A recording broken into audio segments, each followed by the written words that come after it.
오늘은 질문에 휩싸이는 순간이 성장의 때입니다 라는 제목으로 함께 말씀을 나누겠습니다. 오늘 본문은 다니엘 3장인데요. 함께 읽어보셔서 아시겠지만 이 다니엘 3장의 내용은 아마 오랫동안 신앙생활을 해오셨다면 분명히 많이 들어서 익히 알고 계신 내용일 것 같습니다. 이 다니엘의 세 친구의 이야기는 교회 학교에서도 믿음에 대한 설교로 아주 자주 등장하는 이야기입니다. 저런 그림으로, 재미있는 그림으로 다니엘 또 세 친구들을 표현하죠. 특히나 강렬한 불이 등장하고 또 그 강력한 불 속에 들어갔는데도 화가 난 왕이 원래 풀무불보다 7배나 더 뜨겁게 한 풀무불에 들어갔음에도 불구하고 죽기는커녕 머리털 하나 타지 않고 흠없이 살아나오는 모습을 생각해보는 아이들에게는 아주 선명하게 기억에 남는 성경 속의 이야기 중에 아마 손꼽힐 이야기일 것입니다. 저는 이 다니엘 친구들의 이야기를 교회 학교에서 처음 들었을 때 그때는 그냥 그랬나 보다 생각했던 것 같아요. 와, 불에 들어갔는데 안 죽었네.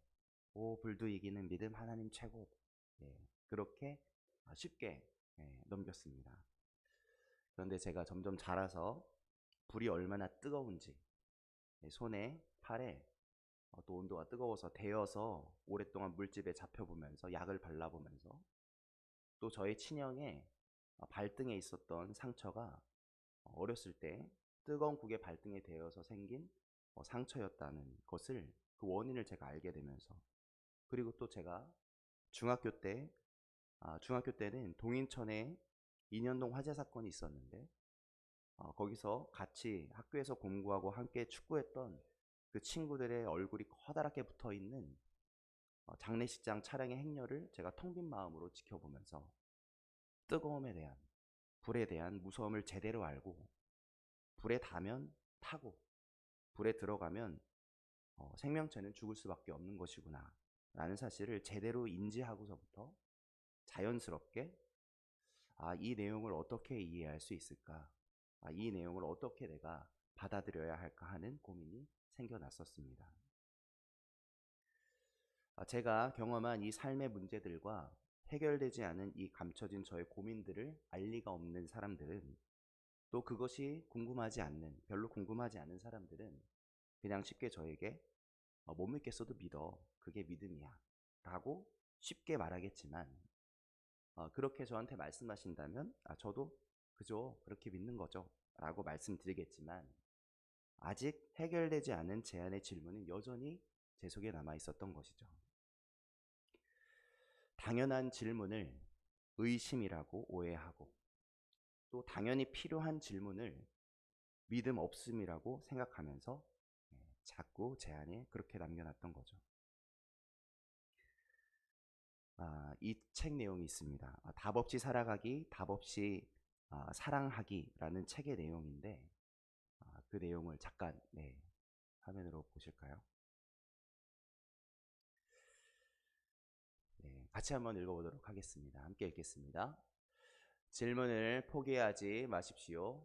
답 없는 삶을 살아갈 때 믿음은 우리로 하여금 질문을 하게 한다는 사실을 기억하십시오.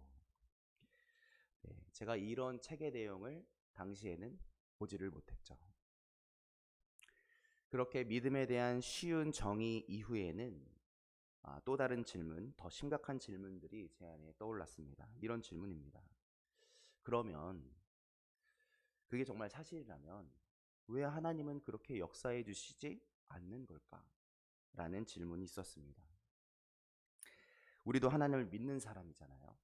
그러니 우리도 이 주일에 여행을 떠나고 다른 사람들 여행을 떠나고 저기 밖에 보니까 막 커다란 버스가 주차돼 있고 여행 가려고 사람들 막 줄 서 있고 막 그러더라고요. 여행 가기 딱 좋은 이 주일에 왜 예배를 선택했습니까? 하나님 믿는 사람들이니까 예배를 선택한 거잖아요. 그러니 하나님이 성경 속에서 히스기야의 기도를 들으신 것처럼 또 우리가 살려달라고 기도하면 정말 죽을 사람이 벌떡 일어나서 10년을 더 살고 불치병에 걸린 사람 손대고 기도하면 그 사람이 씻은 듯 낫고, 베드로가 무리를 걸었던 것처럼 우리도 좀 무리를 좀 걷고요. 간절히 기도하면 막 옥문이 열리고 사슬이 풀리듯, 그렇게 우리들이 갖고 있는 우울증도, 또 내 가족이 가지고 있는 장애와 소아마비도 치료되고, 우리가 기도하면 우리 자녀들이 총리 되고 대통령 되고요. 우리가 기도하면 왕의 꿈이 막 줄줄이 해석되고, 하나님을 믿는 우리들은 집이 다 불타도 그 안에서 자고 있는 우리들에게는 영향이 좀 없고요. 건강하게 해달라고 기도하면 다시는 병원 안 가도 되고, 교통사고는 기독교인만 안 나고 말이죠. 그렇게 해주시면 우리가 이런 질문을 가질 필요도 없잖아요. 믿어야지, 믿어야 해. 그렇게 말할 것도 없이 믿게 되고, 믿었고, 믿게 되고, 그렇게 노래할 텐데 말입니다. 그런데 성경에서 보는 그런 놀라운 기적들과는 여전히 다른 응답으로 우리 앞에 상황이 펼쳐질 때를 우리는 자꾸만 만나게 되는 거죠. 내가 사랑하는 사람들을 위해 그렇게 살려달라고 기도했는데, 정말 살려주실 것을 믿고 기도했는데 왜 살려주지 않으셨을까? 고쳐달라고, 치료해달라고 그렇게 해주실 것을 믿고 그렇게 간절히 울며 불며 기도했는데 왜 결국 고쳐주지 않으시고 치료해주지 않으신 걸까? 하는 그런 질문에 휩싸이는 순간이죠. 여러분, 그런 때를 마주해 본 적 있으십니까? 그런 때에야 우리는 다시 하나님 앞에 우리 안에 감춰졌던 질문들을 정직하게, 감춤 없이 하나님 앞에 내어드리는 순간에 서게 되는 것 같습니다. 이렇게 말하는 거죠. 하나님, 이게 뭐죠? 하나님, 도대체 제 기도를 듣고 있는 거 맞으신 거죠? 하나님, 정말 계신 거죠?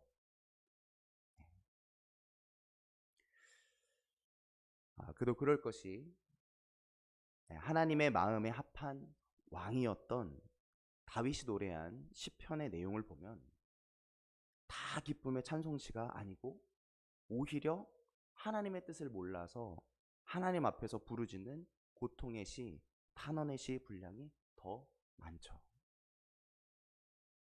또 이와 같은 자가 세상에 없다며 칭찬해 주셨던 욥, 그렇게나 하나님을 믿고 노래했던 욥이 말할 수 없는 고난과 고통을 만나고 나서는 찬송했던, 매일 아멘했던 그의 입술에서 차라리 태어나지 않았으면 좋겠다고, 좋았겠다고 자신을 저주하고 하나님을 원망하는 모습을 만날 수 있게 되는 것처럼 말입니다. 신약에서는 더욱더 분명히 드러나지 않습니까? 하나님의 아들 예수님을 따라 배도 그물도 버리고 따랐던 제자들이라면 분명 우리가 생각하는 것처럼 남들보다 더 잘되고 믿지 않는 사람들보다 더 좋은 복들을 잔뜩 얻어야 하는 거겠지 싶은데, 그들의 결국은 뭐였습니까? 순교였잖아요. 그렇습니다. 무조건 기도하면 다 잘 되지 않죠. 무조건 기도하면 부동산 대박 나지 않죠. 죽던 사람이 살아나고 불치병이 치료되고 그렇게 되지 않죠. 무조건 자녀 성공, 나 성공, 우리 가족 모두 대기업 사장, 대통령 되는 거 아니죠. 우리 자녀들 모두 대통령이 되려고 한다면 그러면 대통령이 얼마나 많이 바뀌어야 하겠습니까? 아마 우리 자녀들 하루에 3사람씩 돌아가면서 대통령을 해야 될 겁니다. 그렇습니다. 우리는 믿음을 말할 때 우리가 견뎌내야 할 노력과 애씀과 실패는 보지 않고 늘 손쉬운 성공만을 바라며 꿈꾸죠. 그렇게 되는 게 믿음이라고 오해합니다. 그러나 그것은 하나님을 믿는 진짜 믿음이 아니라 나 잘되리라고 믿는, 제가 이렇게 만들어 봤어요. 나 잘되라 뿅 믿음입니다. 나 잘되라 뿅 믿음. 단순한 대화로 표현해 보자면 이런 대화인 거죠. 너 믿니? 나 믿어. 뭘요? 뭘 믿는 건데요? 누구냐가 빠져 있는 거죠. 나 잘되라 뿅 믿음입니다. 우리가 가져야 할 믿음은 이게 아니죠. 우리의 대화는 이런 대화여야 할 겁니다. 너 하나님 믿어? 하나님 믿어. 이렇게 믿음의 대상이신 하나님을 믿는 것, 예수 그리스도를 믿는 것, 바로 이것이 우리가 가져야 할 믿음의 방향성이죠.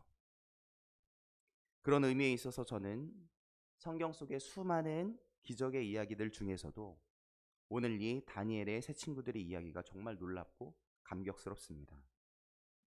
왜냐하면 그 진지한 질문과 그 진지한 고민, 진짜 믿음이 뭘까에 대한 세 친구들의 놀라운 대답, 그 놀라운 방향성이 담겨져 있는, 드러나는 본문이 있기 때문이죠. 이제 그 부분을 함께 살펴볼 텐데요. 그 전에 다니엘 3장의 앞부분의 내용을 제가 간략히 요약해 드리겠습니다. 느부갓네살 왕이 커다란 금신상을 세웁니다.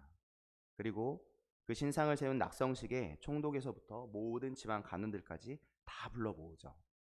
그리고 여러 가지 악기 소리를 내면 느부갓네살 왕이 세운 이 금신상 앞에 절하라고, 그렇게 하지 않은 사람은 싹 다 잡아다가 풀무불에 던지겠다고 선포합니다. 그리고 곧 악기 소리가 울려 퍼졌고 그 자리에 모인 모두가 그 신상 앞에 엎드리죠. 그런데 하나님을 믿던 다니엘의 세 친구 사드락, 메삭, 아벳느고는 그 금신상에 절하지 않습니다. 하필 그 소식을 느부갓네살 왕의 귀에 누군가가 말하게 되죠. 화가 난 느부갓네살 왕이 이들을 불렀습니다. 그리고 마지막으로 한 번 더 기회를 주죠.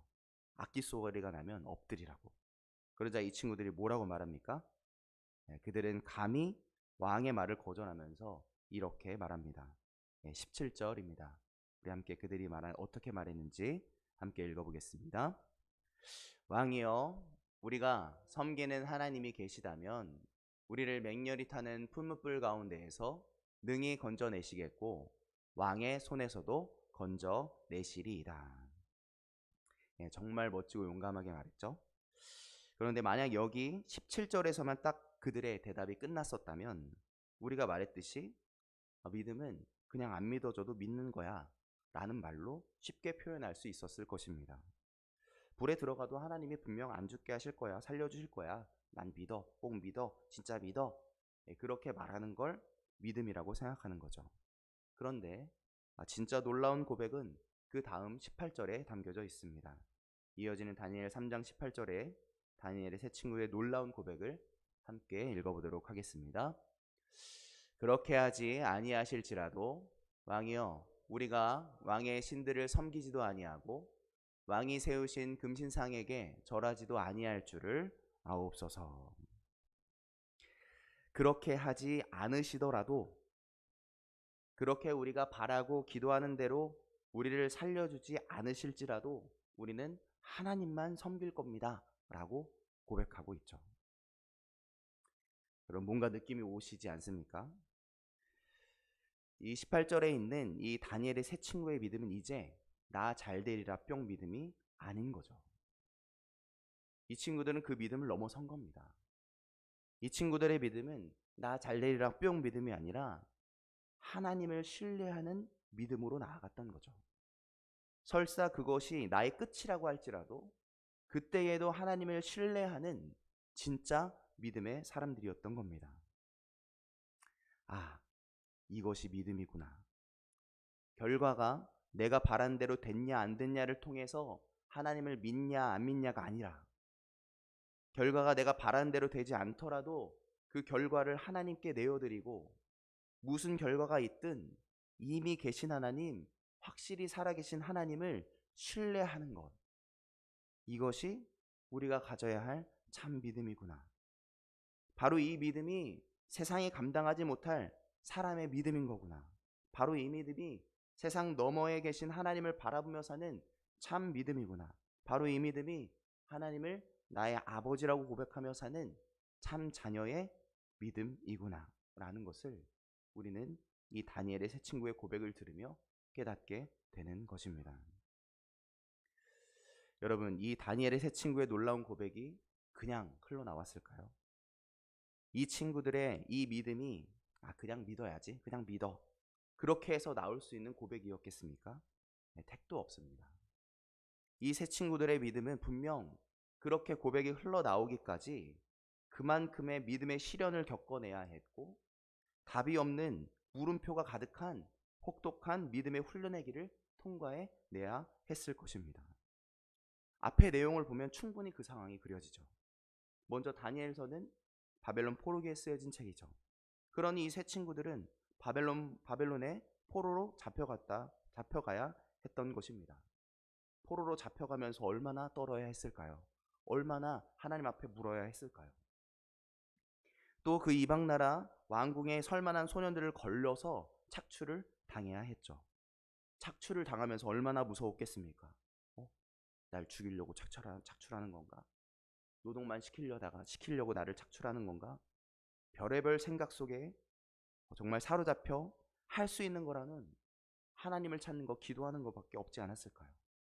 또 왕실의 음식을 거절하면서 10일간 죽음의 날을 기다리면서 덜덜 떨며 기도해야 했을 것입니다.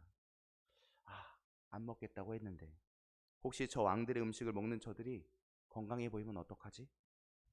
세수라도 더 해야 하는 거 아닐까? 뭘 해야 되지?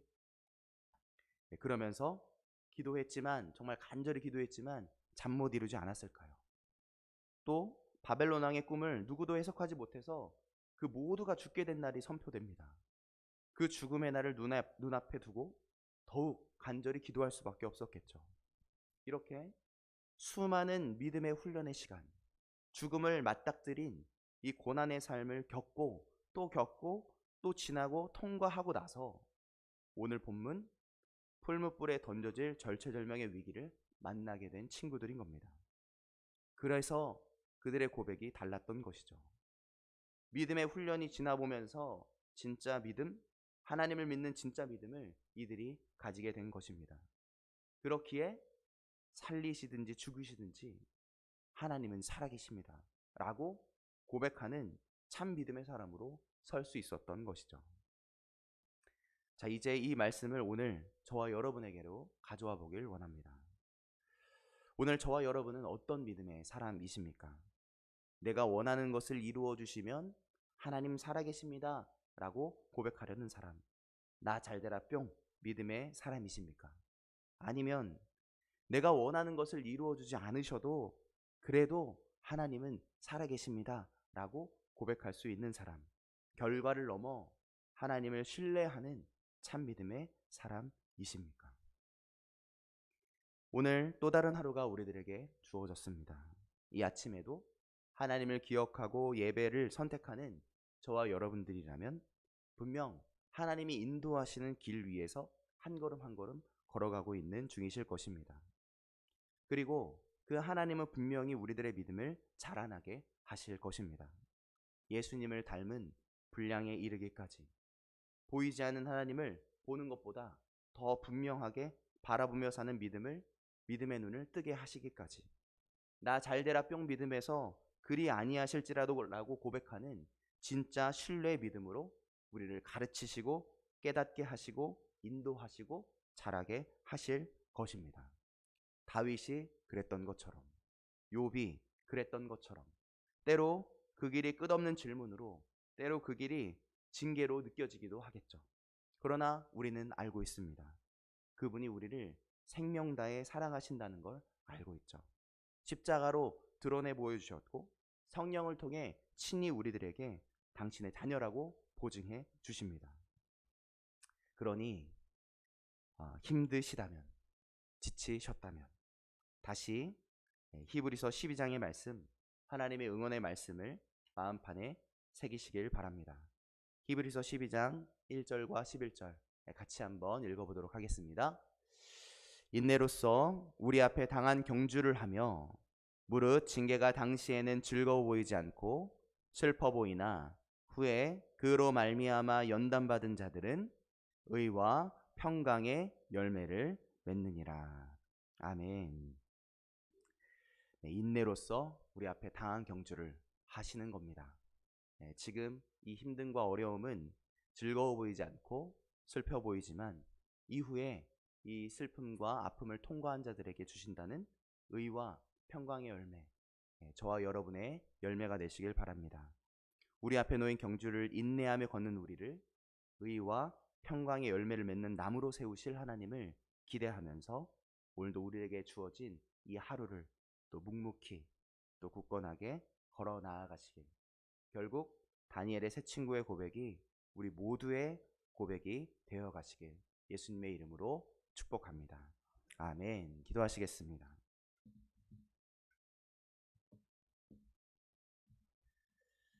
하나님 감사합니다. 오늘도 우리를 예배의 자리로 부르셔서 믿음의 경주를 하며 살아가고 있는 사람들, 그래서 나 잘되리라 하는 믿음에서 하나님을 신뢰하여 그리 아니하실지라도 고백하는 참 믿음의 자리에까지 자라나게 하실 하나님의 자녀들임을 깨닫게 하시니 다시 한번 감사드립니다.